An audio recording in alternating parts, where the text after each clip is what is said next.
thank you for having me today, and I want to thank the South Carolina Association of Realtors and Nick Romanis and Byron King for inviting me to speak to y'all today. As you all are aware, we have one of our first major revisions to the South Carolina real estate licensing law in many, many years. To give you a little bit of background, this started probably about 7 or 6 years ago, and a task force was formed by the commission in order to update and bring the licensing law current with some of the trends and some of the things that are actually going on out there in the real world of practice. This task force started. There have been many, many revisions and drafts to recommended legislation from the task force to the commission. The commission does have authority under its statute to recommend legislation. So under that authority, they have made recommendations over the years of legislation in each legislative session. It has not always gone forward, but finally in 2016, we have had a bill that has passed. During the course of the actual legislative session, there have been many amendments that were not necessarily the original draft bill that was commission approved.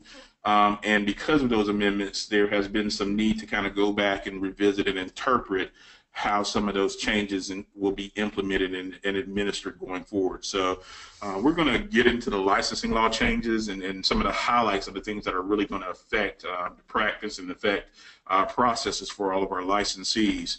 And I'm going to try to, where I can, identify matters that might be new and might have needed some additional interpretation. We just had a real estate commission meeting yesterday, which was November the 16th, and we had several interpretation issues addressed, and I'll be able to update you guys, fortunately, on that information. If you're looking at your screen right now, that is the name LLR, which stands for Labor Licensing and Regulation. That is our umbrella agency, which holds, as was mentioned, 42 different professional occupational licensing boards. You are licensed by the South Carolina Real Estate Commission. Our website, which I'm sure you may be familiar with, is llronline.com/POL/REC. And that is where you will go to find the latest information, the applications and forms. Recently, I have added documents that are now going to be required in 2017 to the webpage and some information regarding the new licensing law.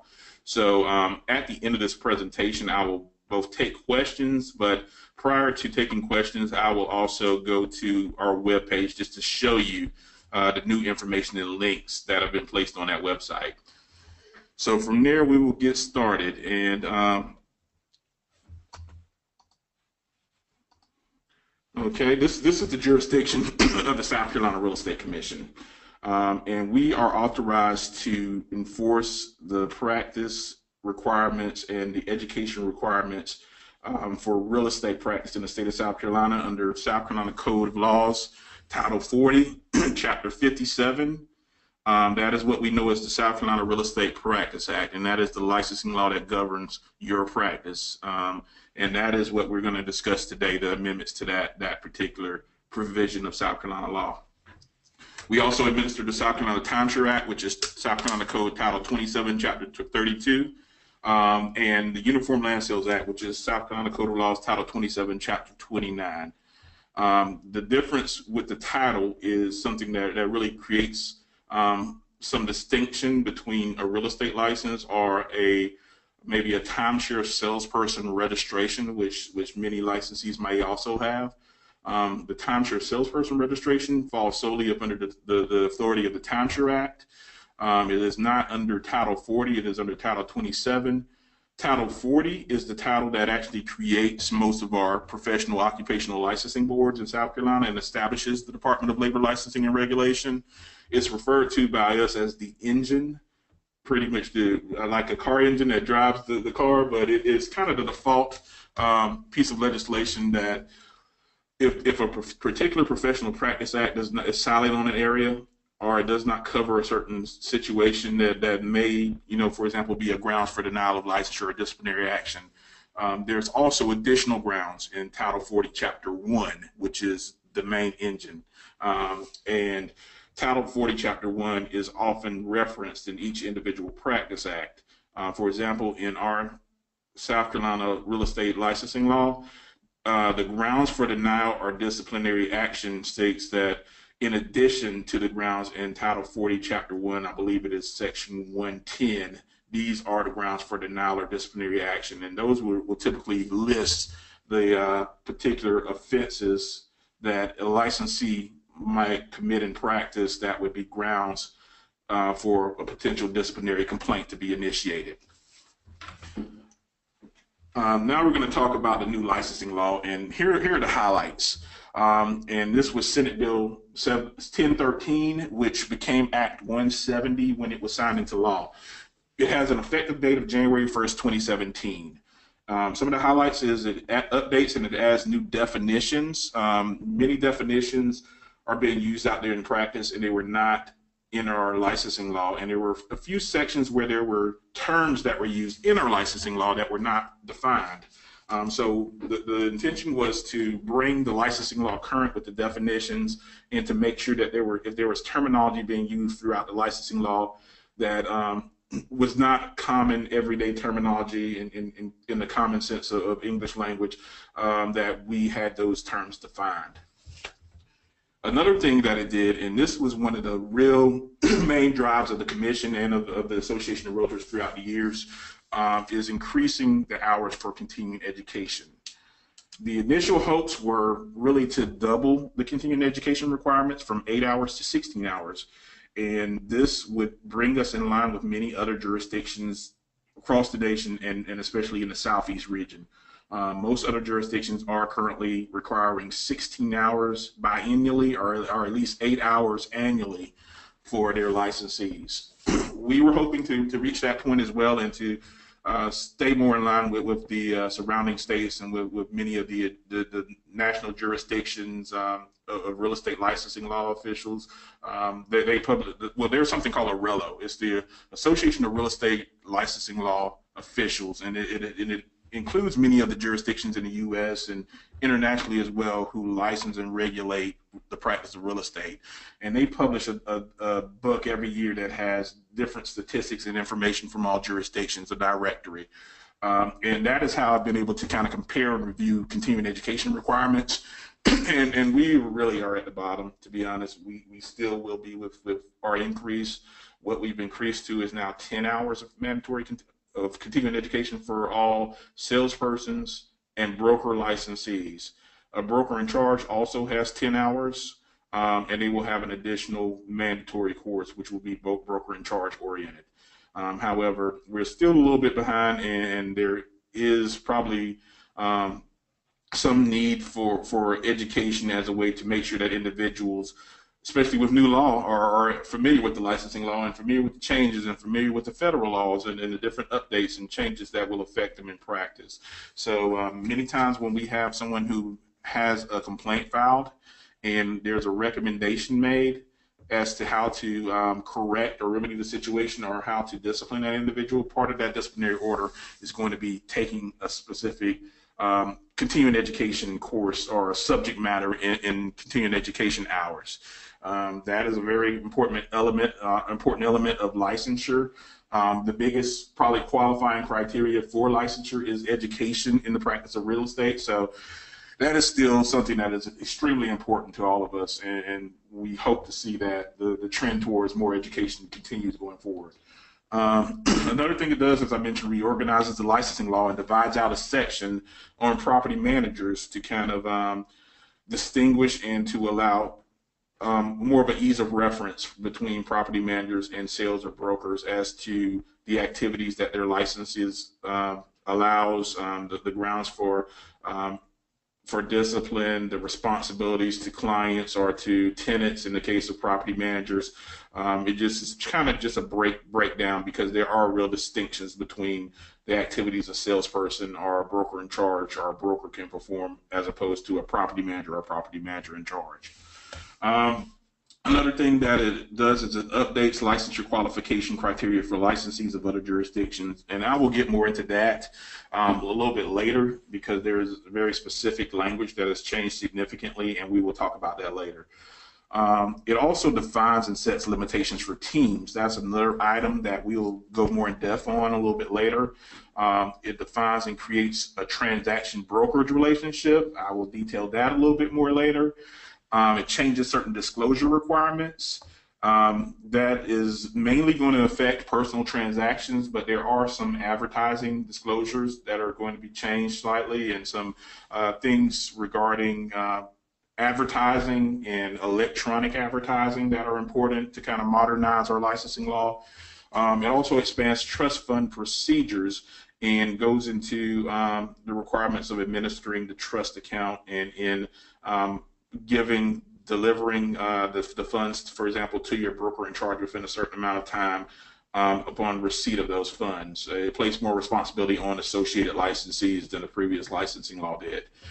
It also requires some new forms, and we have had these forms approved. They are going to be on the website. They are currently on the website, actually. The transaction broker form is not a form that had to be promulgated by the commission or created by the commission, but it is something that creates an ability to delineate an agreement between an individual, a customer, and your brokerage to perform certain customer services and to include compensation in that agreement. And it is kind of a new form that would need to be utilized in certain situations should your brokerage choose to engage in the practice of transaction brokerage. The offer rejection form is something I'll also talk about a little bit later, but essentially when there's an offer submitted to a seller and the seller rejects that offer without a counteroffer, this form must be completed.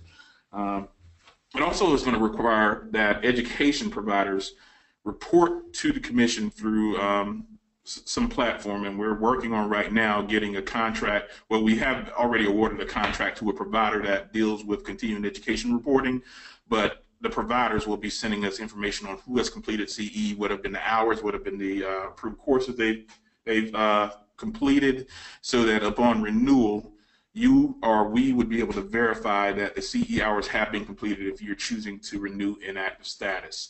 So this is kind of getting away from the honor system. And it also potentially will open the door for qualifying education, which is your pre-licensing courses online. That is something that has to go through a few more steps and really has to get commission approval to even move in that direction, because I know the commission currently likes that classroom interaction and likes the ability for students to ask questions and deal directly with and talk to other students in their classroom when learning the licensing law, and they feel that that is particularly important upon the pre-licensing stage, when that is when you're first having your introduction to licensing law. Okay, let's get started with the definitions. And if you look at the first definition that has been added, it is limited function referral office. And this is something that really means a brokerage where office policy allows only the placement of referrals through the broker in charge. One question that we would frequently get, and my staff would frequently get, or one inquiry we would get from licensees is, I want to place my license on referral status. We do not have what's called a referral status. We have either active status, which means that you are licensed and you are authorized to practice and you can do the full range of activities, including receiving compensation for a referral or soliciting compensation for a referral. Or if you're inactive status, that means you're not affiliated with a brokerage. That means that you cannot practice, that you still have a license and you can become active again, but you should not be soliciting referrals. And then we have referral offices, and we have full service real estate offices. But really, as far as we're concerned, what we do, we don't have a firm license like many other states do, so we don't really have a distinction for offices. We only designate an office code under the name that the broker in charge establishes when they apply to become a broker in charge. So as far as we're concerned, an office is an office, an active licensee is an active licensee. But what happens is a broker might decide that they want to have an office established limiting the functions, and the policy limits the activities that the affiliated licensees can engage in. Many times this allows them to not have to pay MLS fees because those licensees are not listing. That office is not going to be in the local MLS. So they set up what through their policy will be a referral office under their broker in charge license. When people ask to be placed in referral status, we have to clarify often that, are you asking to have your license transferred to your broker's referral office? And usually this is what the intention is. And there are brokers that have referral offices. There are some that choose not to set it up and still leave licensees that aren't actively engaging in the sales process, but are just giving referrals under their main office. It's really all coming down to the broker policy, the broker in charge's policy, and whether or not that broker in charge decides to establish a second office code only for referrals for affiliating licensees. But just know that in order to receive or solicit a referral fee or any compensation on a real estate transaction in which you are not a party to that transaction, you do have to be active. You have to have an active real estate license. The next definition is material adverse fact. And this is an expansion on terminology that is often used regarding what needs to be disclosed by a real estate licensee when dealing with a customer or when dealing with someone in a real estate transaction. Before it just said a material fact, I believe, or it might have been just an adverse fact. And material adverse fact goes a little further in narrowing the disclosure to avoid possible liability for not disclosing things that really were not material to the transaction or material to the condition of the subject property. So material adverse fact means a condition or occurrence that is generally recognized as significantly and adversely affecting the value of the real estate, or significantly reducing the structural integrity of the improvements to the real estate, or presenting a significant health risk to the occupants of the real estate. So these are big things that are really could kill a deal or kill someone's desire to continue with a real estate transaction. These are not the fact that they thought the curtains were going to come with the house and they didn't get the curtains. So this is a little bit more coverage, and this is a little bit more clarity on what a licensee needs to disclose and needs to be forthright with in dealing with anyone in a real estate transaction. So in B, if you look at section B, it says information that indicates a party to a transaction is not able to or does not intend to meet an obligation under a contract or agreement made concerning the transaction as well. So basically, if something indicates that someone's not going to go forward with the obligations, that is a material adverse fact, because that affects the entire nature of the agreement. The next definition is ministerial act, and this is something that is a term of art that is often used to just describe an act performed that is not involving discretion or judgment on behalf of a person who is not a client and assists a non-client to consummate a real estate transaction. This is submitting an offer is probably a ministerial act. It is taking or providing information regarding where to find listings with your brokerage. Is giving them information and disclosing the permissible brokerage relationships. So it's not taking it to the level of actually discussing motivations and negotiations of real estate transactions and the things for which you need to start making sure that you have, for one, disclosed the agency relationship, and that the the person who you're dealing with understands what comes with being a customer or a client when dealing with a real estate agent in a transaction. But ministerial acts is also something that is often utilized as terminology of someone who may be working in a real estate office and is not engaging in practice, taking down names and numbers and giving out published information, for example, in a property management office or in an office at an apartment complex. But ministerial acts is things that do not involve discretion and judgment of a licensee. Subagent, and we just had an interpretation regarding subagent. So while we're discussing this definition, I'm going to go ahead and just kind of touch on that. Subagent was used previously. Some brokerages do allow for sub-agency. It means an agent of an agent. An associated licensee is the sub-agent of a real estate brokerage firm if the firm is an agent of the buyer, seller, landlord, or tenant. And many of you are probably familiar with sub-agency. Some of you don't practice it. Some of the brokers don't practice it. However, sub-agent was added as a definition simply because it was utilized as one of the permissible brokerage relationships in the licensing law in the previous versions of the licensing law. Sub-agent has also become a part of, or sub-agency is also utilized in the definition of broker and utilized in the definition of agency. So it is utilized in definitions. However, there is a section that you'll see later which outlines the permissible brokerage relationships under the licensing law.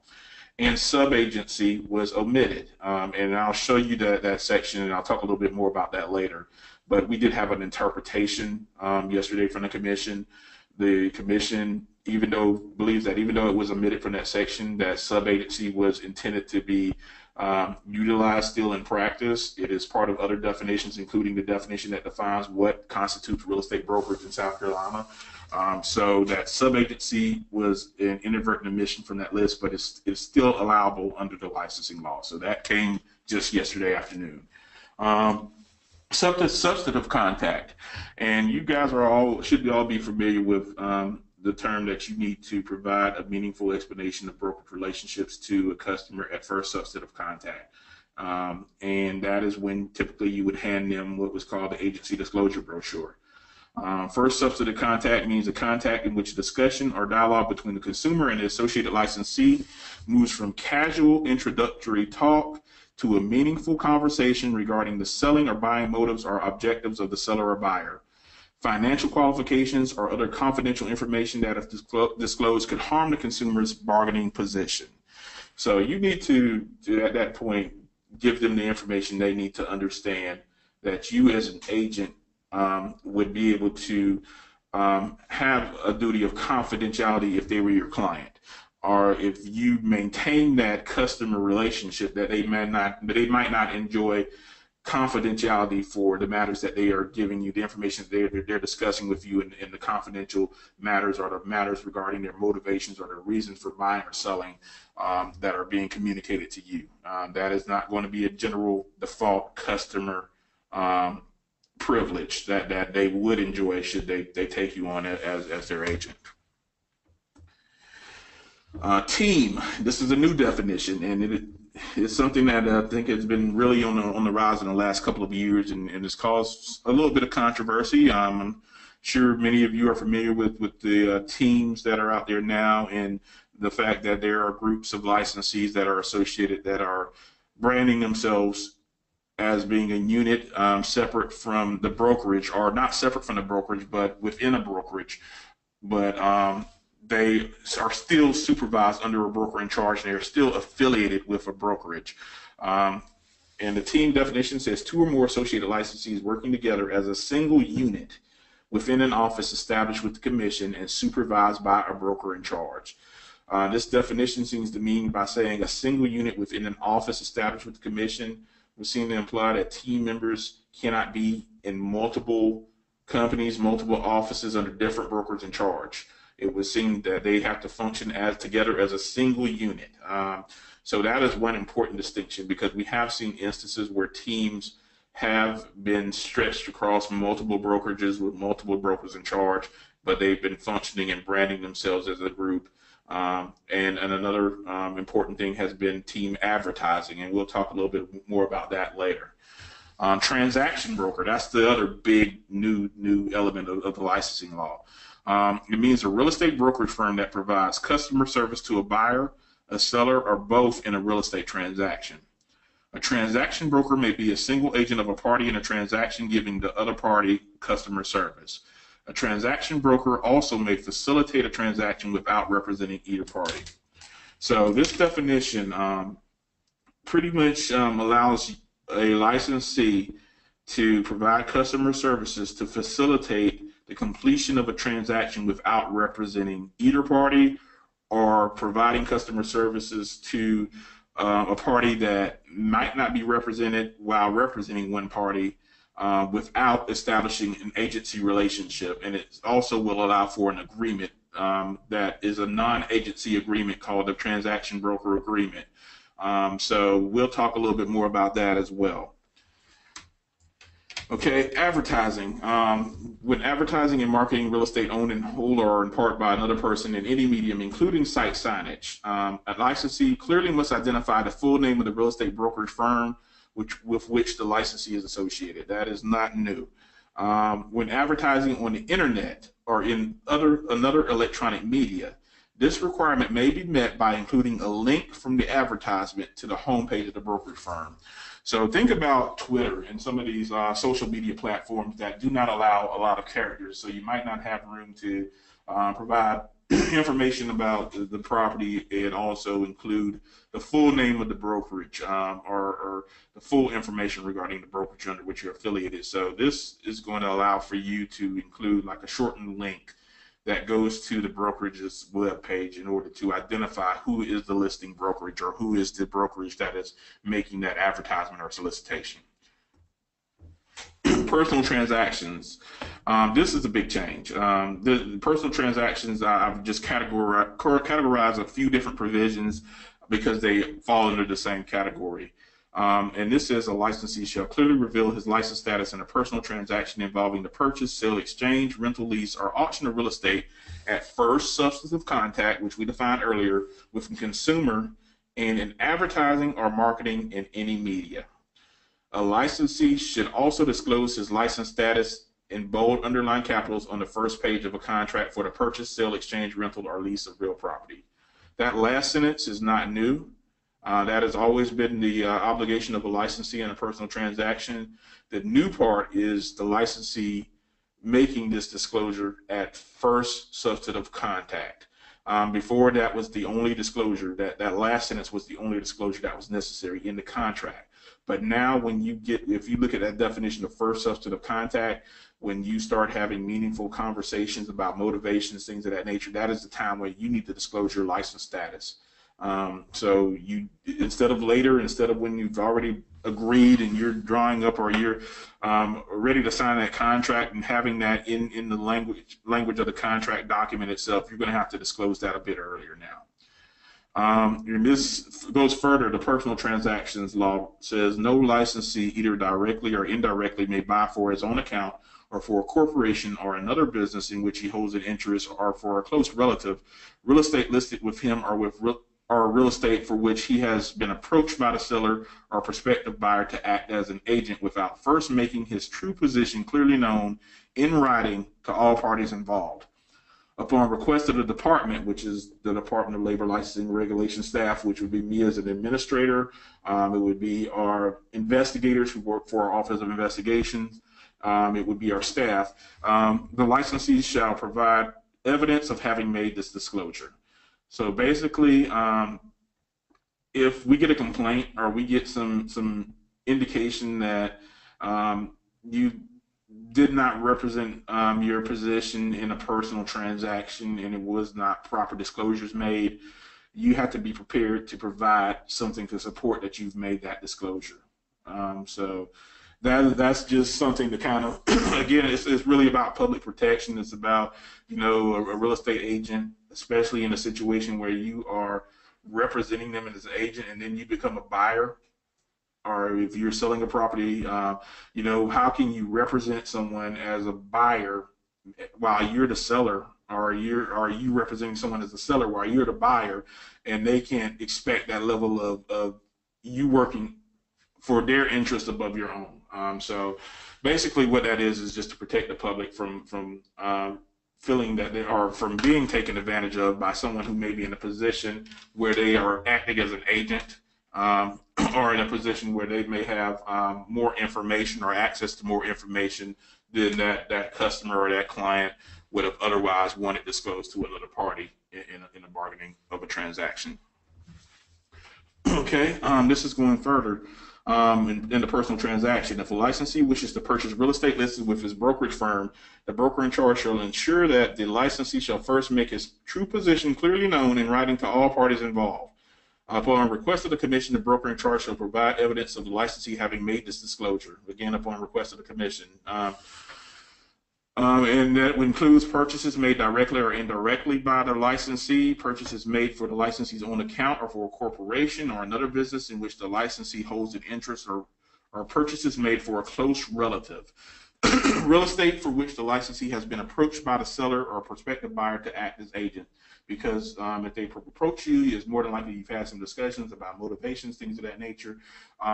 Hopefully you've given them the agency disclosures up front before you had an interest in getting involved in that transaction, but ultimately to protect the public, you do need to make sure that you give full disclosure, and that the broker in charge has that responsibility to make sure that the licensee affiliated has given their position and made it clearly known to all parties involved in the transaction. And in order for a real estate brokerage firm to claim a fee for the sale of a listed property to an associated licensee, so if your brokerage has a listing and you want to buy it, a separate written agreement signed by the seller client must acknowledge the purchaser as a licensee affiliated with the brokerage firm and recognize the right of the seller to not pay the brokerage fee. So it's ultimately up to the seller. If they are listing with a brokerage and you become the buyer, you're affiliated licensee and you become the buyer, it's the right of the seller to not pay the brokerage fee. Okay, transaction brokerage. Now, here's where we go into what I mentioned earlier, which are the permissible brokerage relationships and the admission. For the following are the permissible brokerage relationships in a real estate brokerage firm. Seller agency, of course, that's nothing new. Buyer agency, that's common practice. Disclosed dual agency, nothing new. Designated agency, and the new one, number 5, transaction brokerage. And as you notice, the admission, which should have been number 6, possibly a sub-agency. There was some discussion as to whether transaction brokerage would eliminate the need for sub-agency. However, it appears that is not necessarily going to be the case, and there is still going to be a need for, in some cases, or a desire in some cases for a brokerage to offer or to engage in sub-agency. So that is still a permissible brokerage relationship, even though it is not named in this section. If there are no clients involved in the transaction, a real estate brokerage firm acting as a transaction broker shall complete a compensation agreement to be signed by the agent and the compensating party.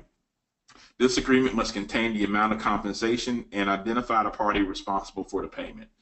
So whenever there's no clients, when you're acting purely as a transaction broker in the transaction and assisting two parties to consummate a transaction, providing customer services, if there's going to be compensation, there has to be some type of agreement, some type of written document signed by the agent and the compensating party as to what will be that compensation. So that is something that also can be incorporated into what we call the transaction broker agreement, which would set forth also the terms of the services that will be offered by that agency, by that brokerage to that customer. What we have drafted is a template, is a sample that can be utilized by licensees. It is on our website, which I'll show you a little bit later.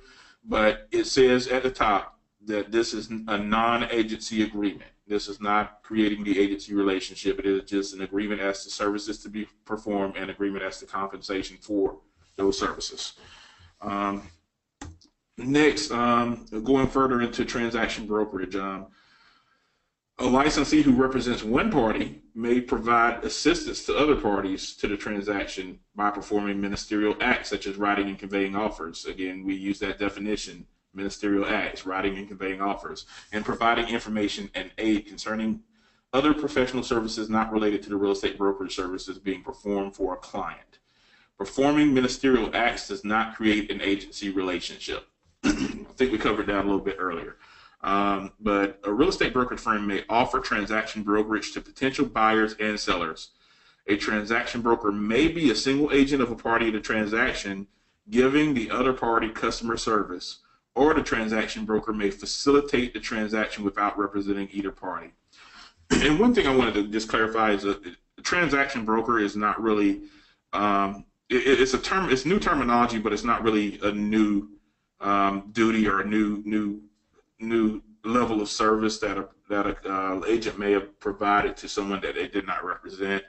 What it is more terminology representing what you are acting as, or what your brokerage firm is acting as when you have some type of agreement with a customer to provide certain services for that customer without entering into a full agency relationship. They are still a customer. That doesn't mean change their standing. There is something that may change the duties of confidentiality owed to that customer, which we'll talk about a little bit more when we talk about the transaction broker agreement. Okay, licensees operating as transaction brokers are required to disclose to the buyers and sellers their role and duties in offering customer services to the consumer that shall include the following. And these are the general duties that have always been in the licensing law, but the one I'm going to point out is F under that section. Those other duties are things that you should always adhere to when dealing with anyone as a real estate agent, whether they have a representation agreement or not, such as honesty and fair dealing, accounting for funds, skill care diligence, disclosing where necessary, and presenting written offers and counteroffers. But limited confidentiality, unless waived in writing by a party, this limited confidentiality prohibits disclosing information concerning a buyer's motivation to buy or a buyer's willingness to make a higher offer than the price submitted in a written offer. Before, this was only a level of confidentiality that was afforded to someone who had entered into an agency agreement with your brokerage. This was only reserved for clients. We just had an interpretation yesterday as well regarding whether this creates two different levels of customer. One with a transaction broker agreement with a brokerage and one without. And the commission's interpretation was that this limited confidentiality duty comes with that written agreement where there's a specifically laid out set of duties of functions that are going to be performed to bring a customer to consummation and completion of a transaction. So when you enter into that transaction broker agreement, laying out the terms and the compensation also comes with that the duty of limited confidentiality. And that includes, as I mentioned, the buyer's motivation, the seller's motivation, that they will agree to financing terms other than those offered, or information that is requested by a party to remain confidential, except for information that is required by law to be disclosed. So if you have an obligation under law to disclose certain information, material adverse facts may be information required by law to be disclosed. You do not have that duty of confidentiality, even if the party does request that it remains confidential. If the party doesn't want to disclose that they have a severe structural fault or a defect in their property, that the house has been condemned and it's uninhabitable, that should still be disclosed if that has been disclosed to you, or that is in your knowledge and that materially affects the safety or the habitability or the structural integrity of the property. So that, even if requested, is not something that you can keep confidential because law requires you to disclose those material adverse facts.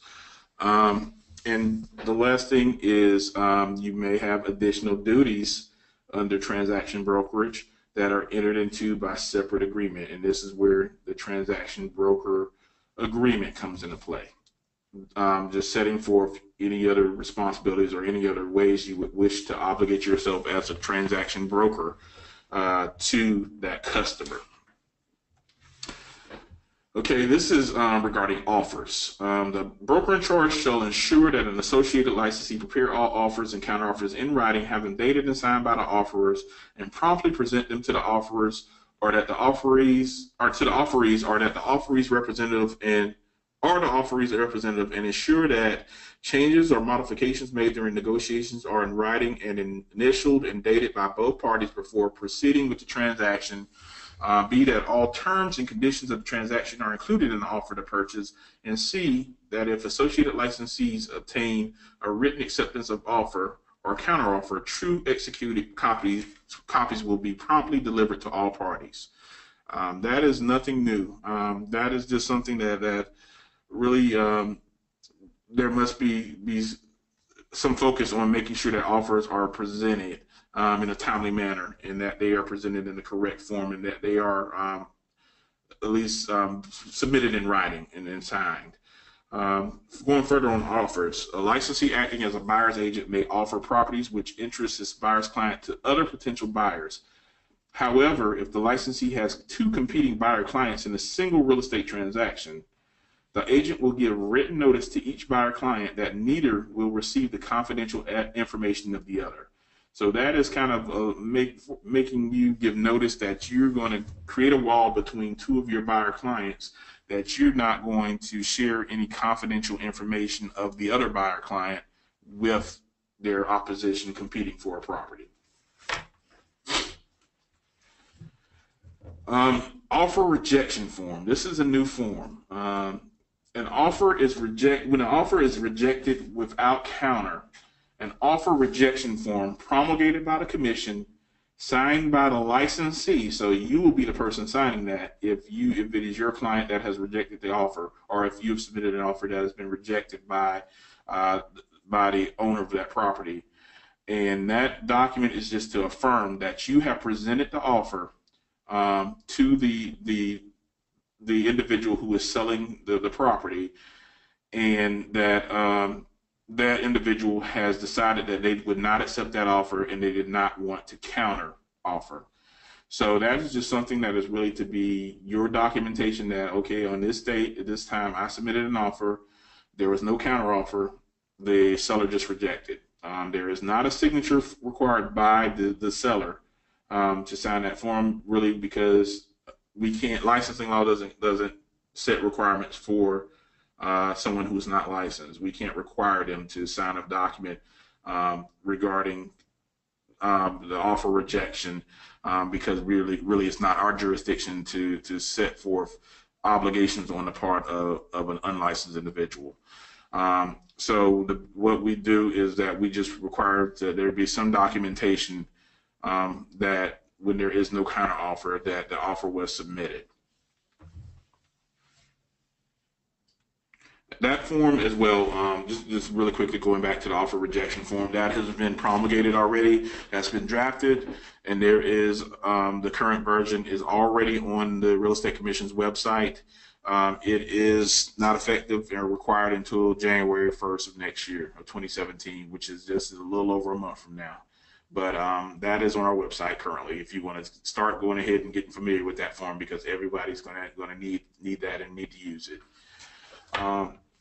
And this just allows for alternative communication of offers, electronic means, modernizing that, typically we are going to be doing a lot of communications through emails. We have electronic signatures, and this allows that those are valid communications of offers.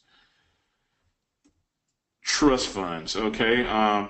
This is somewhat new. Trust funds received by a licensee in connection with a real estate transaction in which the licensee is engaged for the broker in charge or property manager in charge must be delivered to the broker in charge or property manager in charge no later than the following business day. Current law only says that the broker in charge has 48 hours to deposit the trust funds. It did not place an obligation on the affiliated licensee to deliver those funds to the broker in charge. In this language, which is in red, a broker in charge or property manager in charge who disperses trust funds contrary to the terms of the contract or fails to disperse the trust funds not in dispute is considered to have demonstrated incompetence to act as a broker in charge or property manager in charge. I have this in red because the commission, when they saw this provision, this was something that came in as an amendment. This was not in the commission's approved draft, so this was new to them.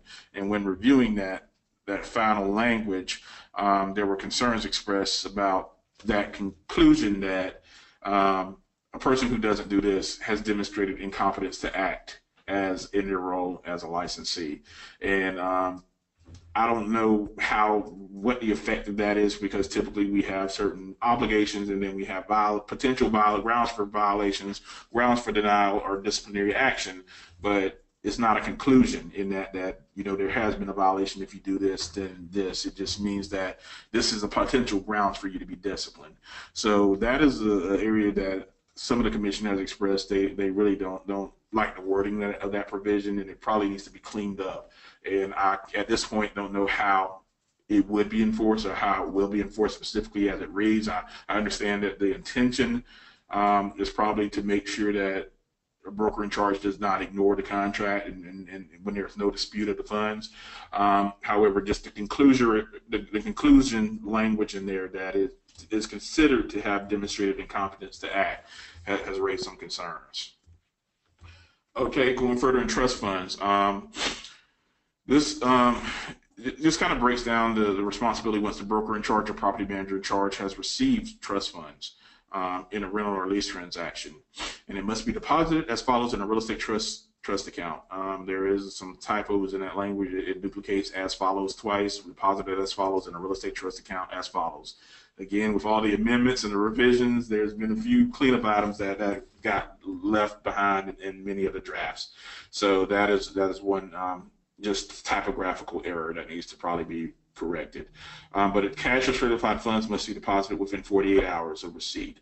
Checks must be deposited within 48 hours after a lease or rental agreement is signed by the parties to the transaction. Rent received by a licensee who is directly employed by the owner of the rental property may be deposited in an operating or other similar account, but otherwise must be properly accounted for as provided in this section. However, advance rental deposit is a trust fund and must be treated as such. That provision means that if you are if your company owns the property, your brokerage owns the property, and you are directly employed by the owner entity, that because those funds, those rental proceeds are not someone else's funds, you're not holding funds belonging to another in a real estate transaction, requiring it to go into a trust account. It can go, since it is due rent, it is rent that has already become due and it is payable to the owner, it can go right into your brokerage, which would be the owner in the circumstances operating account, instead of going into a trust account. However, advanced rental deposits, those are not yet due. Those are not funds that have been settled and have not gotten to the point of disbursement to the owner. So advanced rental deposits are considered trust funds that still must go into the trust account. We had an interpretation, we had some discussion recently at a real estate commission meeting regarding, especially in the context of property management, the utilization of third-party payment processors, online payments, paying your rent online through a third-party processor that may or may not have additional software that integrates into your accounting system.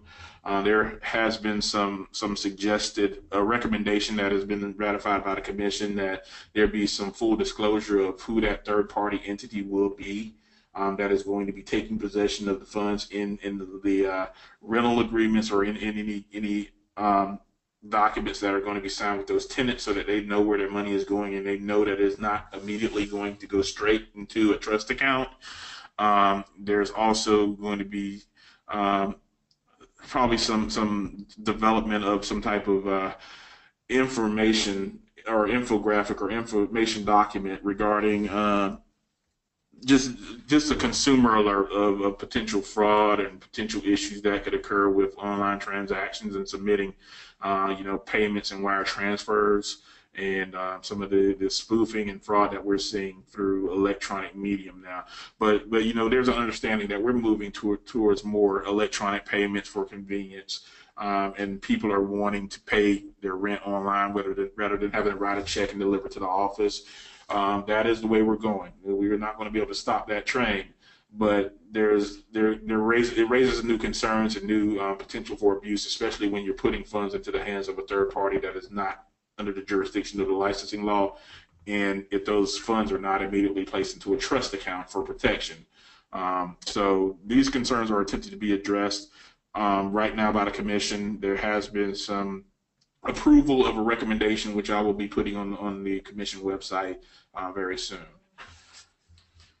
Okay, disputed trust funds, and this is under the current law. If a dispute concerning the entitlement to and disposition of trust fund arises between the buyer and seller, and the dispute is not resolved by a reasonable interpretation of the contract by the parties to the contract, the deposit must be held in the trust account until the dispute is resolved by 1, a written agreement which directs disposition of the money signed by all parties claiming an interest in the trust monies.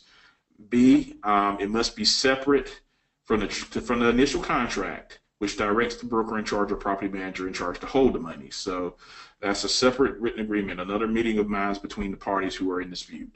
Number 2 option would be filing an interpleader action in the court of competent jurisdiction.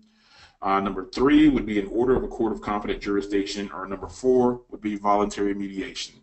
This is a continuation of language that is currently in the licensing law. Okay, here we go on teams, and I got an exclamation point next to the word teams.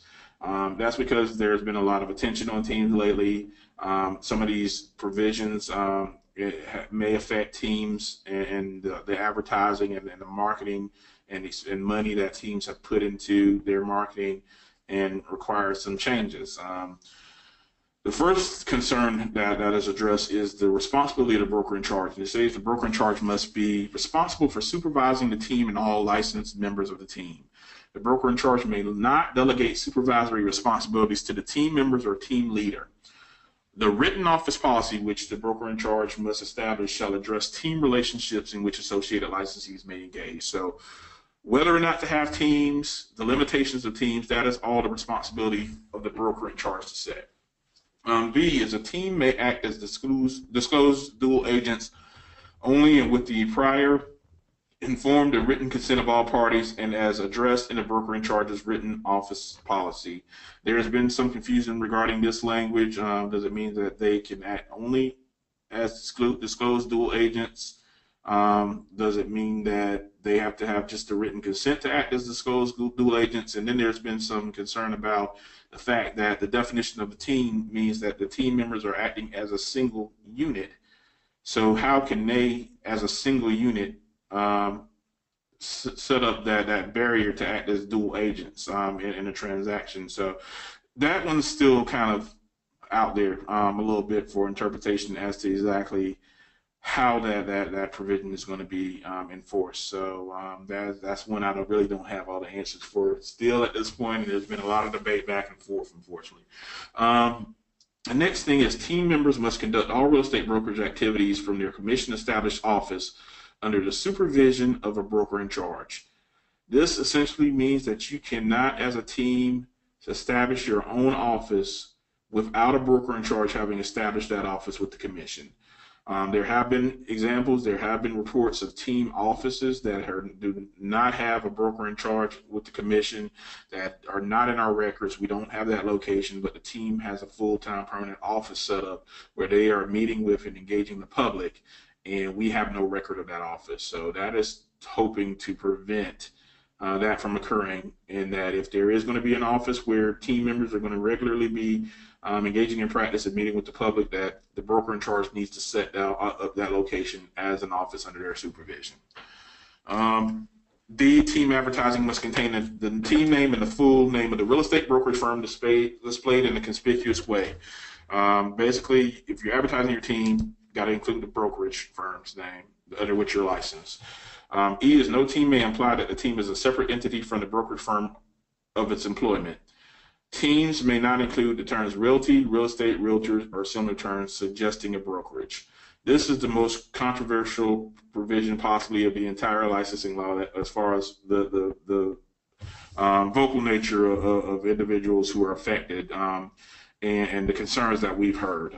And this was the E, F, and G were not a part of the commission-approved draft. They were added on through amendments throughout the legislative process. The big controversy is the team names may not include realty or real estate. Of course, realtors is a trademark of the Association of Realtors, and that require permission all the time, but real estate is in a lot of team names right now, and people are saying that they're going to have to incur major expense in order to rebrand, in order to change their names, in order to undo what they've been, established for the last few years in their communities. So that is really the nature of that controversy. We are not alone in having that type of language in our licensing law.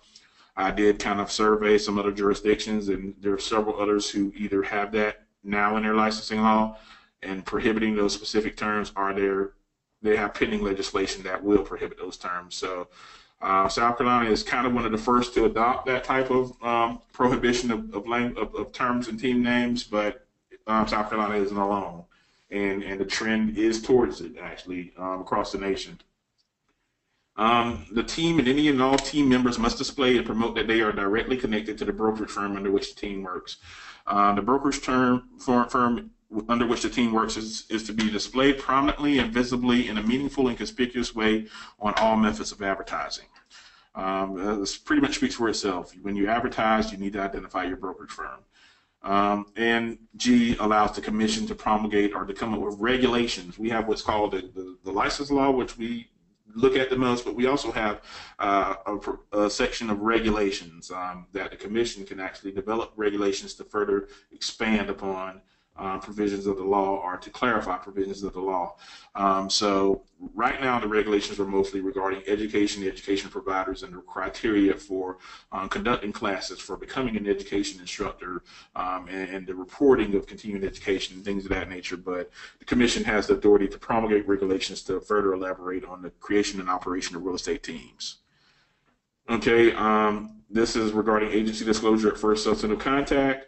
You all should be familiar with that, but this is pretty much means that first opportunity when you start talking to a potential customer or a potential client regarding the possible motivations or anything beyond that initial contact, is that when you start getting into some substantive contact or communication, that you need to give that disclosure of agency relationships, which you have all known as the agency disclosure brochure. It is retitled to disclosure of brokerage relationships in the licensing law. If you'll see that in number 2, at number 8 under A2, that is what we're titling the form now to comply with the licensing law. It's much of the same information. It adds transaction broker relationship. It cleans up a little bit of the language. And it's no longer going to be in a foldable trifold brochure format. It is going to be a one-page kind of front and back, so that you really don't have to worry about folding it correctly.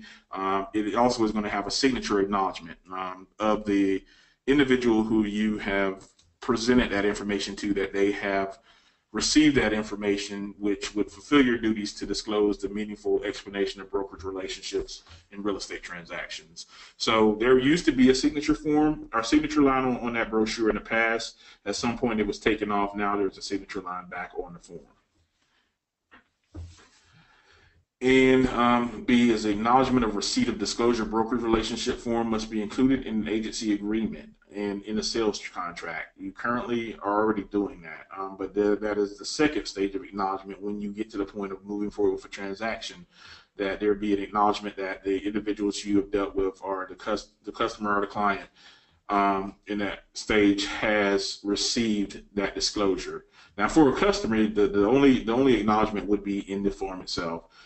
For a client where you have an agency agreement, you would have a separate acknowledgement, and in the sales contract there would be a separate acknowledgement as well. Also at the time of first substantive contact, if you look under C, it is presumed that the buyer or seller is a customer. They do not have the agency or the client privileges of confidentiality and the other privileges of a client, and that the brokerage firm and the real estate brokerage firm will be acting as a transaction broker. That is the role you're doing when you're providing customer services to that customer to move them towards a transaction. So that is the presumption that they are still a customer until you enter into a written agreement to take them on as an agent, a written agency agreement, so that you can offer services to a customer, and they are still going to remain a customer until they sign an agency representation agreement. And if the first substantive contact occurs over the telephone or by other electronic means, it can be delivered by electronic means.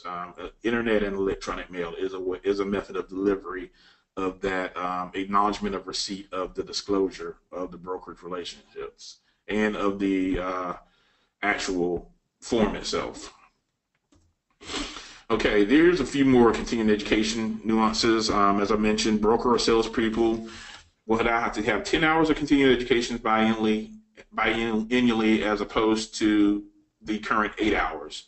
4 hours are the mandatory core course, which is still the same as current law. 6 hours will be electives. Broker in charge has 10 hours as well. 4 hours are the mandatory core course. 4 hours are a broker in charge specific mandatory course, which is being developed now and will be available by both distance and classroom education at the first of the year. That requirement will take effect, as well as the 10-hour requirement for all licensees for those renewing in 2018. So the people who have an expiration date of June 30th, 2016 or 2017 will be under the requirements of the current law, since the renewal cycle covers the 2 years preceding that renewal date. So your education requirements were set under the current law. Individuals who are going to be renewing in 2018 will be under the new law and will be required to meet the 10-hour requirements. If you're a broker in charge, you have to also have that 4-hour mandatory broker in charge specific course. And if you're a broker in charge, essentially you have 8 mandatory hours and 2 elective hours. Property manager in charge, no continuing education. There was a push for continuing education. Unfortunately, it did not pass and it was amended out of the drafts of the legislation. There's going to be, currently there's a continuing education waiver if you are 65 years of age and have 25 years of license experience. This provision is now going to eliminate that age requirement, but still require that you take the mandatory courses, even if you have an exemption. So if you're a salesperson or you're a broker, not a broker in charge, with 25 years of license experience and you apply for a CE exemption, you still have to take that core course. If you're a broker in charge, you have to take the core course and the mandatory broker in charge course. So you may only get, if you're a broker in charge with 25 years of experience, you may only get 2 hours of continuing education waived. Individuals who have the existing exemptions, the full exemption under the current law, are considered grandfathered. Some other changes, major changes. After January 1st, there's going to be no more provisional sales period. You're not going to have that 1-year license where you have taken the first 60-hour course, you've passed the exam, you apply, you get your provisional license, then you have 1 year to complete the additional 30 hours and to apply for a full sales license. Now you have to have, applicants must complete the entire 90 hours prior to receiving a license. And what they will receive is the full sales license. The post-licensing course, what we know now is the post-licensing, is going to stay the same content-wise, but it's going to be renamed to Unit 2, Advanced Real Estate Principles. So it is now going to be officially a pre-licensing course. Individuals who currently have a provisional license will still be able to take that course and to upgrade their license until the expiration of their provisional sales license. So we have people who are going to be licensed as provisional salespersons through the end of this year. So we anticipate there will be such thing as someone holding a provisional license until the end of next year. However, there will be no new provisional licenses issued after January 1st. And to become licensed, you will have to have completed the entire 90 hours. Another requirement change is that you must have 3 years of active sales license experience within the last 5 years to qualify for a broker license. So you can't just have 3 total years of active experience. You have to have 3 years of active sales license experience within the last 5 years to qualify as a broker. If you've been on inactive status for the last 5 years as a salesperson, you will not be able to upgrade to broker until you have 3 years of active sales license experience. Credit report requirement. We run credit reports, but it's not a grounds for denial of licensure or disciplinary action. So that requirement has been removed from the statute. That is one of the kind of the compromises in favor of, we have the additional requirement of the criminal background check now. So that's an additional expense, but we charge $10 currently for a credit report that really has no effect on the licensure or on the ability of someone to become licensed. So that has been removed from the licensing law. We will no longer be running credit reports at the beginning of 2017. Property manager in charge, while property managers did not get additional any continuing education requirements, there is going to be a 7-hour additional qualifying course for someone to become an in-charge supervising property manager in charge. Current law, someone can take the property manager pre-licensing course. They can then take the exam, pass the exam, immediately apply and become a property manager in charge. Under this law, at least there will be an additional 7-hour one-day course that educates individuals who are applying for licensure on what their responsibilities will be as an in-charge licensee and how to manage their affiliated licensees and how to manage trust accounting and record keeping. This is new language, a change to the current language regarding criminal background checks and grounds for denial. And this is a little bit broader than what we have in the current law. Senate Bill 75 in 2014 required criminal background checks for all licensees or for all applicants, and also expanded the grounds for denial or disciplinary action. It was kind of overly specific. It had some time frames for which we could look back in certain categories of offenses. It referenced the South Carolina Violent Crimes Act, which had its own long list of definitions and terminology. And what we're looking at often when we're reviewing applications is we're looking at offenses that might come from many other jurisdictions that may be phrased differently, may have different crime elements, and we have to analyze to determine whether that matches the specific language in South Carolina and whether it falls under grounds for denial. It takes a lot of time.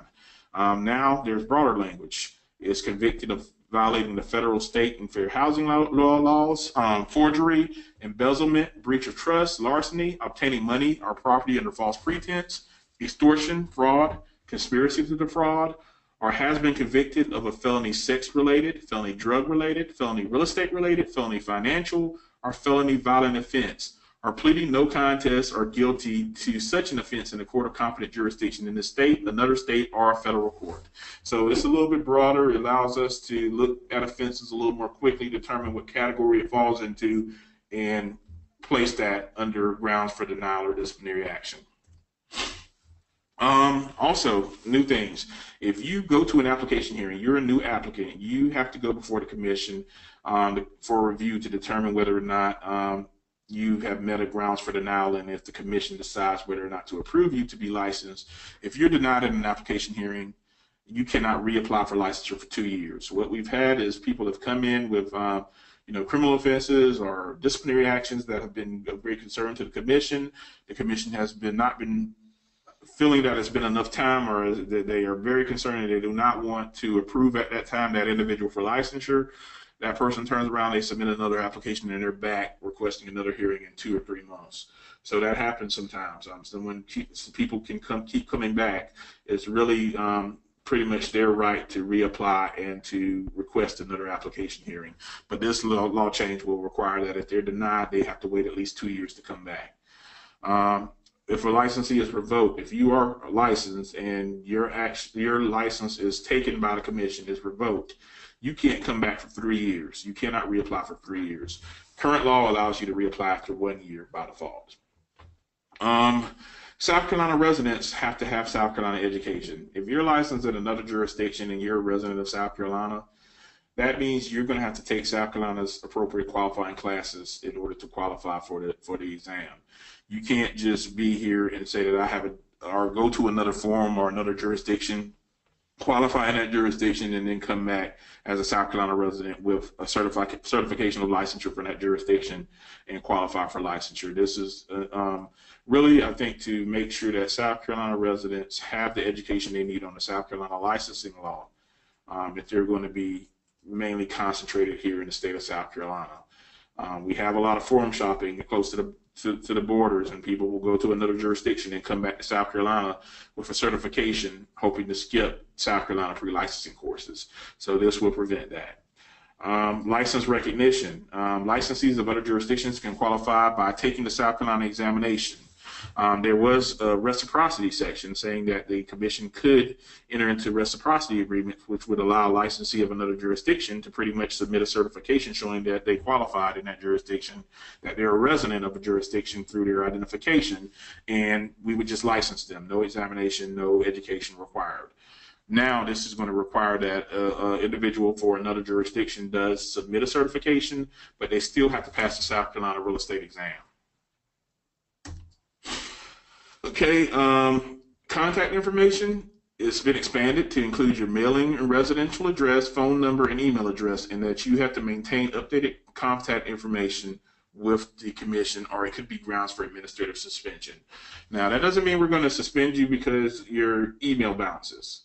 That means usually that comes in the context of an investigation or inspector who is trying to reach a licensee.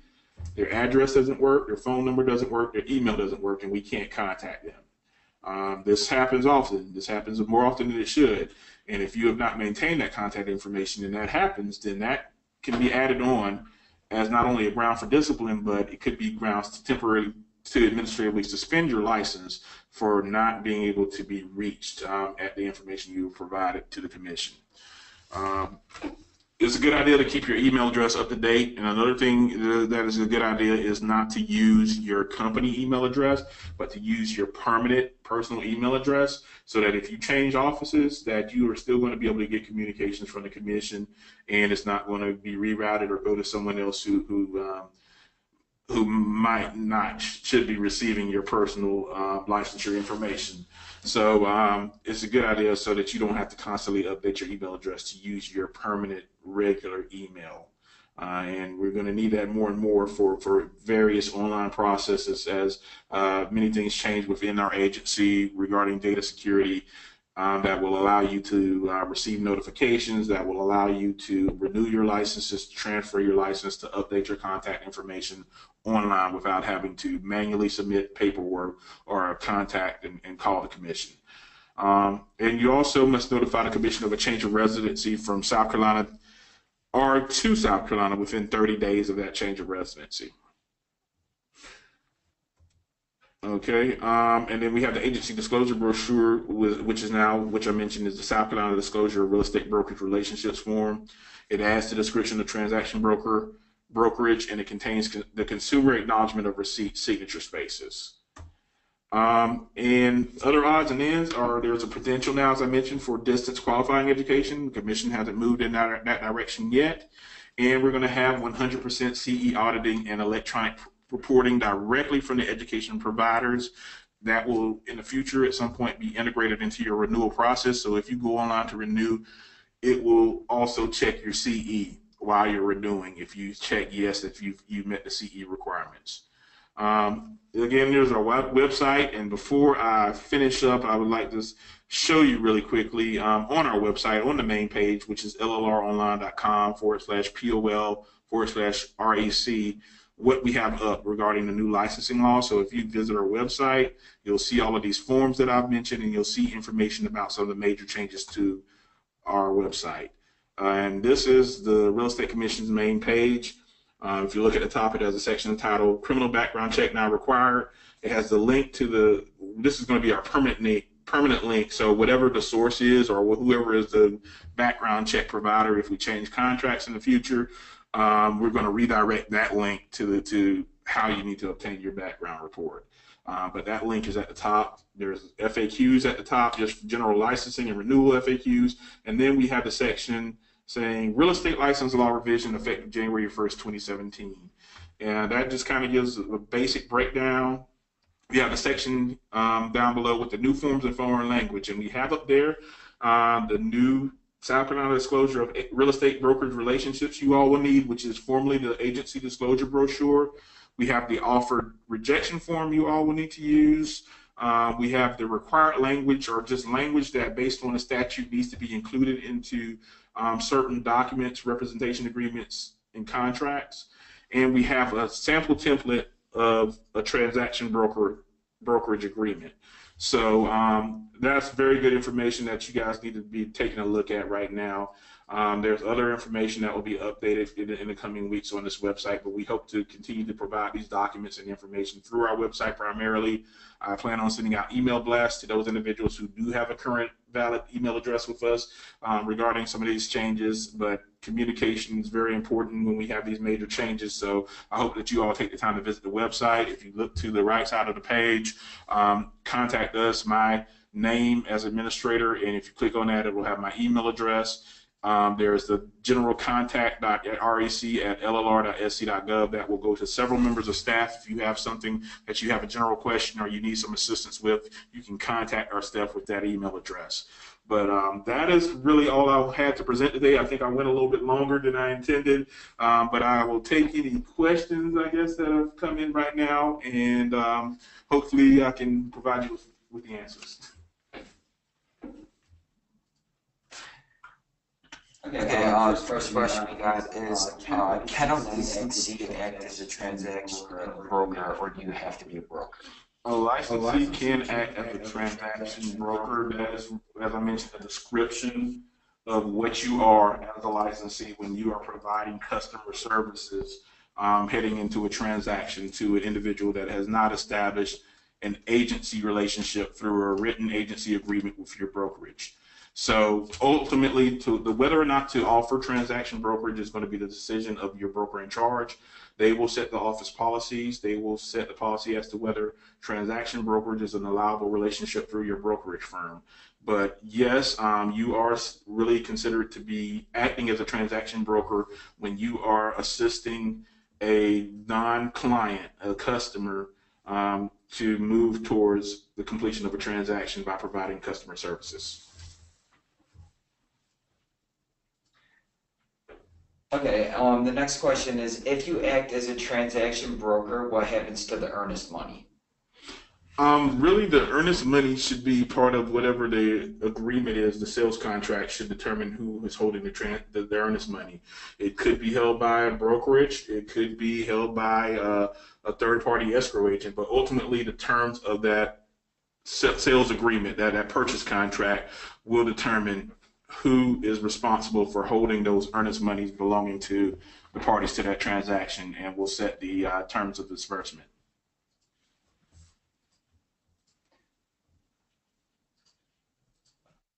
Okay, the next question is, with earnest money still has, so this has to do with the earnest money in the timeline. So this is earnest money still has to be deposited in 48 hours. So what is it that must be turned around by the next day? Is that the earnest money, or is it something different? The next day provision is regarding, in the current licensing law, it addresses the fact that an affiliated licensee who is not the in-charge person is going to, in many cases, receive money, but there was no obligation in the law for them to turn it over immediately to their broker in charge. This just creates that one business day obligation on the part of an associated licensee who receives funds belonging to another in a transaction to deliver those funds to their broker in charge within one day. The broker in charge, upon receipt of funds belonging to others in a real estate transaction, has 48 hours to make sure that those are deposited in the trust account. Okay, the next question is regarding payments to team members that must come from the broker in charge. Some non-team agents hire personal assistants and pay them directly. Non-licensed assistants don't appear to be an issue, but what about licensed assistants that are paid directly by the licensed agent? There is not a problem when it comes to, if these licensees are all in the same brokerage and they are working pretty much with the same office, there's not a problem with paying them as long as they're licensed.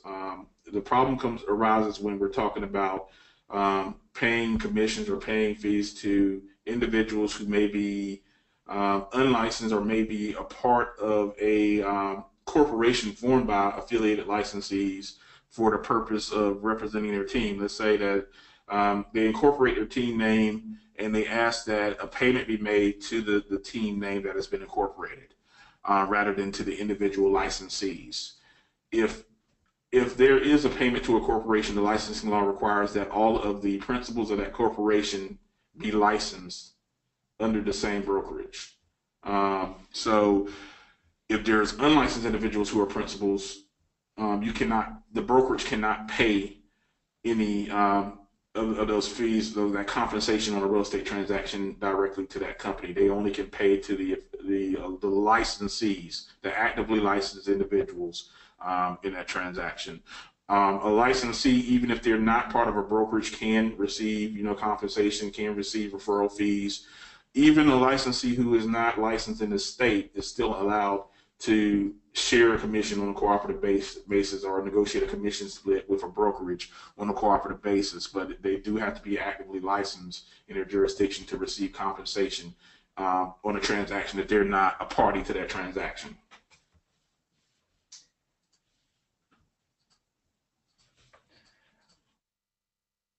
Okay, the next question we have here is, what is the benefit to the customer of the transaction broker? Well, it's not really a difference. The benefit, I would say, for the customer, if they wanted to enter into a transaction broker agreement, they're still a customer. However, they may be afforded that limited confidentiality through that transaction broker agreement, and that agreement will specify and outline the specific services that that brokerage will perform for that customer. It is a contract, it is an obligation, an agreement between the two parties as to what services will be performed and what compensation will be given for those services. However, it does not create that full um, agency, level of duties and confidentiality. And I'll tell you, most of the time, a transaction broker relationship happens in the context of commercial real estate, from my understanding, where there are, parties who really do not want to enter into an agency relationship. They may be more sophisticated buyers. They may not, want to pay the full commission amount that's the standard commission offered by a brokerage firm, or they may not want that as much involvement in the negotiations between the parties, but they want certain functions to be performed by the brokerage to assist them with the transaction. And in that case, the transaction broker relationship without the agency relationship may be more favorable to that customer and to that consumer. Okay, the next question is, as a North Carolina-based broker with a South Carolina broker's license by reciprocity, will my South Carolina broker's license be grandfathered, or will I have to take the SC exam? Could you please repeat that again? I'm sorry. Yeah, no problem. Okay, so this was a North Carolina-based broker who Okay. has a South Carolina broker's license by reciprocity. And they said, will my South Carolina broker's license be grandfathered, or will I have to take the South Carolina exam? No, if you are currently licensed, you do not have to re-qualify for licensure. You are still going to be, nothing's really going to change for out-of-state licensees who are currently licensed, not even the continuing education. The continuing education requirements are going to be that you have met the requirements of your resident licensed jurisdiction. So you're going to be under North Carolina CE requirements. Individuals who are currently licensed, nothing's going to change. You're not going to have to go back and take any qualifying courses at all. It is just going to be pretty much a continuation for most part for individuals who are out of state and licensed in South Carolina. The only thing that is going to change is that there are going to be currently South Carolina resident licensees that are going to have to take additional continuing education hours. Okay, if a broker in charge has a license renewal date of June 2017, will they need their 8 hours of CE to include the new mandatory broker in charge course, or just the core course and 4 hours of electives? Just the core course and 4 hours of electives. As far as the continuing education requirements, all of the new requirements are not going to affect licensees until that class that expires June 30th of 2018. The problem is that the broker course is still in the development phase. It's going to be rolled out soon, the broker in charge course, but to require everyone to have to get that, really we go live with renewals in May. So to require all the people that need to get that in just a couple of months is really impractical. And that was one of the arguments that was made to the commission in their determination to state that licensees who are due to renew in 2017 are going to be held to the continuing education requirements of the current law. So if you're renewing in 2017, nothing changes for you. If you renew before, you're still going to have the 8 hours, and 4 hours are going to be the mandatory core course. 4 hours can be the elective of your choosing. Okay, the next question is, do we have to eliminate the word agents and move to associated licensees when in normal communications and online labels? There's that terminology is used as far as associated licensees, but that is more as just a term to describe how you are supervised under a brokerage or under a broker in charge, and not necessarily a term eliminating the phrase agent. Agent is what you are in representing the client. Associated licensee is what you are in working under your broker in charge. So that is not going to change in advertising at all. Agent is still defined and is still going to be in your licensing law. All right, the next question There is, our agent's broker is going to be required to have a background check upon license renewal. That has arisen lately, and we don't know at this point. It would take a legislative change, just as it took a legislative change in order to implement initial background checks. I am looking into that right now, and one thing that has to be considered is not just the burden on the licensees in or the cost on the licensees in, but the time it takes to review. We have 47,000 licensees, and the staff it takes to review background checks for all licensees, and the time it takes not just to review the background check, but to distinguish crimes or offenses that might have been reported, might have been approved already, from those that are new or those that have not been reviewed or approved.